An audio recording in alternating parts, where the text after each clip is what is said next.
زود از بر ما رفتی زهرای جوان من، ای مادر طفلانم بردی تو توان من.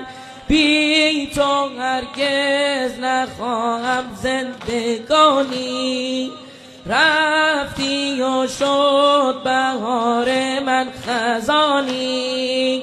تو دختر رسول اللهی بر حال دلم آگاهی، تو بر حال دلم آگاهی. یا فاطمه زهرا همه، یا فاطمه زهرا ای همدم و همرازم، من بی تو سفر کردم از غصه